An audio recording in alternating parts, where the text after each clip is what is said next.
Salut, c'est Kia Toulu. Je viens aujourd'hui pour vous parler d'Elisabeth von Arburg et plus précisément de sa saga Merland qui est constituée de Le silence de la cité et Chronique du pays des mers. Elisabeth von Arburg, c'est une autrice française. Elle est née et a grandi en région parisienne et vers ses 30 ans, elle a déménagé au Québec pour suivre son mari. Elle est souvent considérée comme une autrice québécoise. C'est un peu chauvin de le préciser, mais c'est surtout pour dire qu'elle écrit en français. Il n'y a pas de traduction quand vous la lisez. Elle-même a traduit de nombreuses œuvres de science-fiction et de fantasy et fantastique anglophones vers le français. Elle est professeure de littérature et sa thèse portée sur les thèmes littéraires classiques en science-fiction et en fantastique. Elle est donc vraiment spécialisée dans le domaine de la SFFF. Elle en écrit depuis des années, elle a écrit vraiment énormément d'œuvres, elle écrit même de la poésie, elle a écrit des nouvelles, elle a participé à des recueils avec d'autres autrices, je crois principalement du genre. Elle a fait des romans, je sais plus combien de romans, une vingtaine je crois. Elle est très reconnue dans le domaine, mais en plus, elle a étudié le sujet, elle en connaît les mécanismes, elle en connaît l'histoire, et je me dis que peut-être ça joue aussi dans son écriture, ça l'aide à créer des univers très riches et super beau, je sais pas comment dire autrement, mais dont je vais vous parler un peu en vous parlant des 2 lectures que j'ai fait de cette autrice. J'ai donc commencé par Le silence de la cité, qui est sorti dans les années 80. Je l'ai lu dans le cadre du club de lecture de Pico Books, et j'ai tellement aimé ma lecture que j'ai tout de suite enchaîné. Je suis allée chercher à la bibliothèque avec Chronique du pays des mers, qu'elle a sorti dans les années 90, donc 10 ans après Le silence de la cité. On retrouve le même univers, mais Chronique du pays des mers se passe longtemps, vraiment très longtemps, après les événements de Silence de la cité. À tort, je tiens à le préciser tout de suite dès le début de la vidéo, Chronique du pays des mers est plus connue et tout le monde a l'air de lire Chronique du pays des mers en premier. Mais alors moi j'ai lu les deux et je peux le dire, je trouve qu'on ne peut pas comprendre Chronique du pays des mers si on n'a pas lu Le silence de la cité. Après oui, on peut comprendre, on va comprendre ce qui se passe dans Chronique du pays des mers, mais il y a des choses... non, il y a vraiment certains éléments, notamment à la fin, qu'on ne peut pas comprendre si on n'a pas lu celui-là. Il y a vraiment des références, et en fait au niveau de la genèse, de la mythologie, à un certain personnage qu'on découvre, qui n'est pas nommé, on va dire, et en fait si on n'a pas lu Le silence de la cité, jamais on peut savoir qui il est. Je vais commencer par vous donner mon avis sur Le silence de la cité. Je vous résume un peu le livre, même si c'est vraiment pas facile de le résumer. Moi, c'était pas vraiment ce à quoi je m'attendais. Ça se passe après l'apocalypse, après ce qu'on appelle dans le livre le déclin. Il y a les riches qui se sont réfugiés dans des cités souterraines, et à la surface il y a le commun des mortels qui, à cause de la pollution notamment, est atteint de mutations génétiques, et il n'y a quasiment plus que des filles qui naissent, et ils ont aussi eux des problèmes biologiques, des problèmes de malformation, de consanguinité aussi, vu qu'il n'y a plus assez de garçons. Et on va être principalement dans la cité souterraine, aux côtés des personnes protégées. Et on va suivre... en fait, dans cette cité, ils font des tests génétiques pour essayer de trouver un remède aux mutations génétiques, essayer de trouver un remède au fait qu'il y ait moins de garçons qui naissent.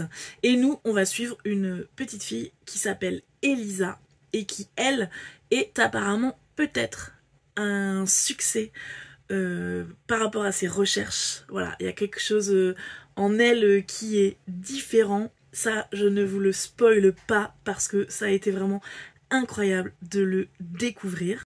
Le livre est divisé en 4 parties. Chaque partie se passe à une époque différente. À chaque fois, il y a un saut dans le temps et voire dans l'espace.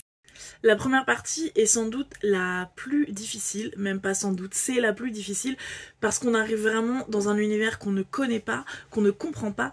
Elisabeth von Harburg, elle n'aime pas prendre par la main son lecteur. Donc le début est très énigmatique. Au fur et à mesure des chapitres, on a des éléments de réponse, mais c'est quand même assez compliqué, il y a des concepts assez compliqués à intégrer.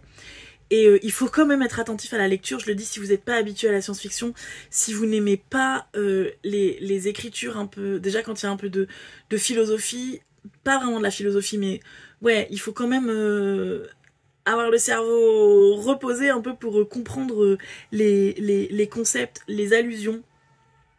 Ouais, vraiment, elle donne pas beaucoup d'indices. On les a, les indices, on peut comprendre. Moi, j'ai tout compris et j'ai adoré, ça m'a explosé l'esprit, ce qui se passe dans ce livre. Mais oui, voilà, vraiment, elle ne va pas vous prendre par la main, elle ne va pas vous expliquer noir sur blanc ce qui se passe. Donc le début, j'ai trouvé, est un peu difficile, mais alors au fur et à mesure, les parties suivantes, j'étais à fond dans le récit et je ne pouvais plus lâcher. Je l'ai lu en 2 jours. Après, il n'est pas très, très long, celui-là, il fait 400 pages. Mais vraiment, je ne pouvais plus m'arrêter. Je voulais juste savoir ce qui allait se passer. J'étais captivée, passionnée par le personnage d'Elisa et ses changements. Elisa, c'est un personnage qui est très ambivalent parce qu'elle a été élevée dans un endoctrinement. Ouais, c'est ça, en fait, elle a été endoctrinée dès qu'elle était petite, élevée dans le souvenir du passé et de la vie d'avant le déclin, et elle va mettre du temps à se libérer et à être enfin prête à évoluer et à avancer vers un nouveau monde, vers une nouvelle organisation, et une organisation de l'humanité, je veux dire, je sais pas si c'est très clair ce que je dis. Mais en fait, ces questionnements, ces réflexions, il y avait des moments où je les comprenais pas du tout. En fait, il manque quand même, parfois il y a quand même certains éléments de réponse qu'on n'a pas tout de suite, ou voire même qu'on n'a pas vraiment, je crois, il y en a que j'ai pas eu du tout. Et parfois, j'étais là, genre, mais je comprends rien. Et finalement, à la fin, tout m'est apparu, à la fin, j'ai tout compris. Mais il y avait vraiment des moments où je me disais, je ne la comprends pas, je ne comprends pas ce qu'elle veut, je comprends pas ce qu'elle pense, pourquoi elle fait ça. Mais oui, vraiment, à la fin, j'ai compris. Et ça, je peux pas dire pourquoi et comment est-ce qu'elle se libère enfin, parce que je ne veux pas spoiler, mais c'était brillant. J'ai trouvé ce personnage tellement bien écrit. Je me demande à quel point Elisabeth von Harburg s'inspire de cheminement qu'elle a eu en elle, peut-être, parce que c'est tellement juste que ça m'a ébloui. Et vu que je parle de la difficulté je sais pas comment dire, de sortir du passé, de s'affranchir du passé, je vais parler aussi du fait qu'il y a beaucoup plus de femmes, mais le patriarcat est toujours en cours, et ça aussi, ça va se renverser, ça aussi, il va y avoir une rébellion, et j'ai adoré aussi, j'étais en colère, j'avais envie de tout brûler avec les femmes de ce livre. Mais Elisabeth von Harburg, elle a vraiment un féminisme, je sais pas comment on appelle ça, mais elle, de ce que je comprends dans ses écrits, elle aimerait que tout le monde soit égaux.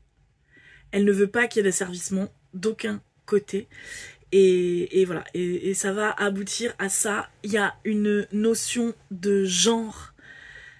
Je ne peux pas spoiler parce que pour moi c'est vraiment le point le point merveilleux du livre, je sais pas comment dire, mais vraiment il y a la notion de comment elle traite le genre. Ah, je peux pas vous dire, mais ça c'est incroyable. J'avais jamais lu ça nulle part. On peut le lire que dans un livre de science-fiction. J'ai trouvé ça génial, et en fait elle a écrit ça dans les années 80, et ce livre est tellement en avance sur son époque. Pour moi, sur cette notion-là, cette idée, ce livre est révolutionnaire. J'ai relu mes notes, je crois que j'ai tout dit. J'ai l'impression de toute façon que je n'arriverai jamais à assez bien parler de ce livre, tellement je l'ai aimé. Mais j'ajouterai juste que donc dans certaines parties, on voit l'extérieur des cités souterraines, et j'avais tellement envie d'en savoir plus. Je sentais que Elisabeth von Arberg avait beaucoup plus de choses à nous dire sur son univers. C'est pour ça que j'ai continué Chronique du Pays des Mers et j'ai été servie dans ce qu'elle pouvait m'apporter de plus pour le monde. Je vais vous en parler maintenant. Donc Chronique du Pays des Mers, ça se passe longtemps après le silence de la cité, comme je vous l'ai dit. Je crois qu'on sait même pas à quel point, peut-être j'aurais pu chercher mais je l'ai pas fait, mais vraiment longtemps après. Cette fois-ci on est dans un matriarcat. Le virus, la mutation génétique qui fait qu'il y a moins d'hommes. Il y a aussi beaucoup de stérilité et toujours d'actualité, donc il y a vraiment quelque chose sur les naissances, la procréation qui est très important dans le livre. Et nous, on va suivre une fille qui s'appelle Lise Bei. On va la suivre de son enfance à son âge adulte. Elle est au début... donc au début on la suit quand elle est vraiment enfant.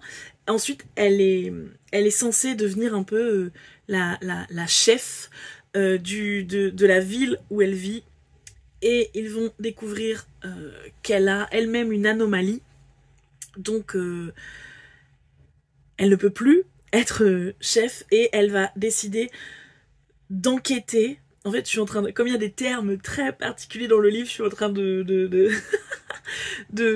traduire un peu dans ma tête pour vous dire des termes abordables. Donc, du coup, elle ne peut plus devenir chef et elle va décider de devenir un peu historienne. Voilà, de faire des recherches sur le passé du Pays des Mers. J'ai pas l'impression que mon résumé a été très clair, mais voilà, je voulais vraiment signifier qu'il y a vraiment 3 périodes. La période où elle est enfant et où elle ne comprend pas tout ce qui se passe. En fait, quand ils sont vraiment petits, ils sont gardés, en tout cas dans cette ville où elle grandit, ils sont gardés que entre enfants et ils ont très peu d'informations sur le monde extérieur, sur ce qui se passe en dehors de la garderie. Et j'ai beaucoup aimé découvrir l'univers à travers son regard d'enfant.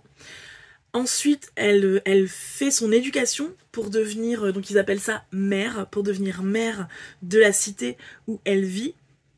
Et donc elle fait son éducation et là elle commence à apprendre vraiment des choses sur le monde, même des choses politiques, etc. Et c'était très intéressant aussi pour appréhender l'univers. Et ensuite quand elle va devenir historienne, il y a alors déjà la douleur d'être un peu rejetée de son rôle de mère puisqu'elle ne peut pas enfanter. Et comme je vous disais, c'est très important. Les naissances, c'est très important de procréer dans cet univers. Et donc là, elle va devenir historienne et elle va découvrir que tout ce qu'on lui dit n'est pas vrai. En fait, quand il y a, je sais pas, des centaines, des milliers d'années qui passent, et bien parfois la réalité historique se perd et elle va découvrir ça et elle va, à la façon d'Elisa dans Le silence de la cité, devoir déconstruire ses croyances et accepter d'évoluer avec ses nouvelles croyances. Et ça, j'ai trouvé ça génial. Par contre, autant je disais que Elisa, j'ai fini par réussir à la comprendre. Lise Bei, il y a toujours des zones d'ombre. En fait, il y a toujours des choses que je ne comprends pas. Chronique du Pays des Mers est beaucoup plus long que Silence de la Cité. Il fait 500 pages. Non, mais en fait... Ah oui, 500 pages, mais il est beaucoup... C'est un grand format, donc je pense qu'en poche, il doit être beaucoup plus long. Et j'ai eu vraiment beaucoup plus de mal à ma lecture. J'ai mis plusieurs semaines à le lire. En fait, je trouve qu'il y a vraiment jusqu'à la fin des concepts qui ne sont pas expliqués. Il y a eu des concepts dont on parlait tout le temps et qui ont été expliqués vers la page 300. Et en fait, c'était trop tard pour moi, c'était trop compliqué. Et donc oui, je reviens, Lise Bei, il y a des choses que je n'ai toujours pas compris par rapport à elle. J'ai compris j'ai compris le monde, j'ai compris... Mais je ne l'ai pas saisi aussi bien que Elisa. Elle m'a quand même moins touchée. Après, j'ai adoré découvrir un peu plus l'univers de Merland. Même encore maintenant, j'en voudrais plus. Encore maintenant, il y a des choses que qu'on n'a pas assez explorées. Mais en tout cas, Lise Bei, elle va voyager et elle va voir plusieurs cités, on va dire, plusieurs endroits de l'univers. Ils vont même aller explorer d'autres continents, même si elle n'y va pas physiquement. Et on sent l'étendue de l'univers et tout est construit si intelligemment par Elisabeth von Arberg, je trouve. Chaque cité, chaque tribu, on va dire, a une organisation différente, mais un peu, à chaque fois, c'est un peu une utopie différente. Et tout était incroyable, j'avais envie de vivre dans chaque univers, ça j'ai adoré, vraiment, quand j'ai fini le livre, quand je suis sortie de l'univers, je n'avais pas envie de quitter cet univers, j'ai adoré. Donc là c'est un matriarcat, mais comme je vous disais sur Elisabeth von Harburg tout à l'heure, elle pose quand même des questions, elle le critique, parce que du coup, donc là cette fois-ci c'est les hommes qui sont asservis, et elle arrive quand même à donner une parole à certains hommes dans l'univers pour justement critiquer l'asservissement, en fait. Oui, elle dit, il ne faut pas que les femmes soient asservies, le patriarcat c'est de la si vous me permettez, mais elle dit aussi que asservir les hommes, c'est pas non plus une solution, et c'est très bien amené, c'est fait de façon très juste, je trouve. Après, en fait, elle leur donne une voix, mais elle laisse à chacun la possibilité de se faire son propre avis. J'ai été interrompue par le livreur, mais je disais, chacun est libre de se faire son propre avis, de la même façon que dans Le silence de la cité, il y avait les voix des femmes qui subissaient le matriarcat. Voilà, elle donne vraiment la voix à tout le monde, et j'ai trouvé ça très intelligent, très bien fait.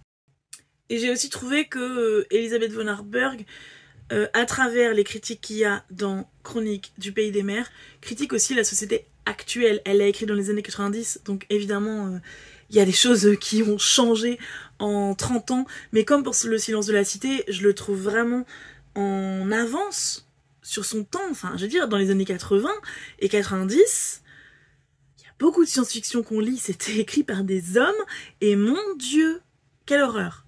Il y a des choses, c'est plus possible de lire ça maintenant. Donc vraiment, Elisabeth von Harburg, une queen. Et je veux vraiment souligner aussi, dans Chronique du pays des mers, elle change la grammaire.